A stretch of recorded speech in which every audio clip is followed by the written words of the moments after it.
I'm Ben Housden. I'm an Associate Professor here at the University of Exeter. So I work in the Living Systems Institute, which is a fairly new institute in the university, and its purpose is to bring together people from lots of different disciplines of research. So we have physicists, biologists, chemists, mathematicians, etc., all in the same building. And the idea is that by co-locating those people, we can start to ask some of the most challenging fundamental biological questions, as well as more translational ones, in a way that you couldn't in a more traditional departmental structure. So my group is working on trying to identify new therapeutic targets for a whole range of human diseases. We focus mostly on cancers and neurodegenerative disorders, and our approach is to use high-throughput genetic screens in Drosophila cells and then take the lists of possible candidates that we get from that, test those in human cells. The idea being that by comparing the results between those two quite different genetic systems, we can identify the targets which are most likely to translate between all biological systems and therefore have a better chance of working in people in the clinic. We use CellTiter-Glo for all of our genetic screens. So for cancer, we're aiming to reduce the viability of cells. For neurodegeneration, we're trying to increase it and make the cells healthier. So we use CellTiter-Glo as a good readout of cell viability for both of those indications.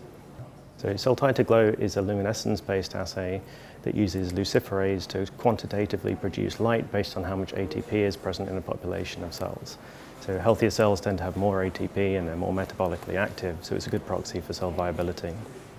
So in the past, we've used low throughput methods for measuring cell viability, like cell counts with crystal violet assays or cytometry. We switched to CellTiter-Glo when we started to do things in a more high throughput way because it's much more scalable than those other methods.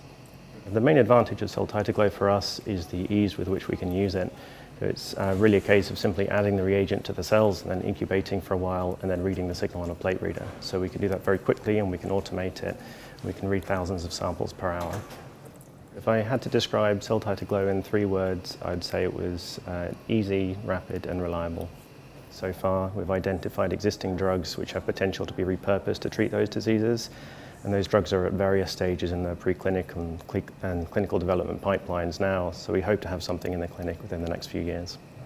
There are 2 main things we want to do next. The first is to use similar screening approaches and apply them to different diseases to get new drugs for a wider range of indications. The second thing we want to do is develop new technologies and methods for screening so we can increase the data quality and find new ways to prioritize targets so that we know we're working on the ones with the best chance of making it to the clinic. So one of the main things we're trying to do with the technology development is increase the quality of the data that comes out of screens and get the ability to prioritize which targets to follow up on and identify those which have really the best chance of making it to clinical use. So the final implication is that we can accelerate the drug discovery process, make the whole thing cheaper and faster, and ultimately lead to faster benefit to patients.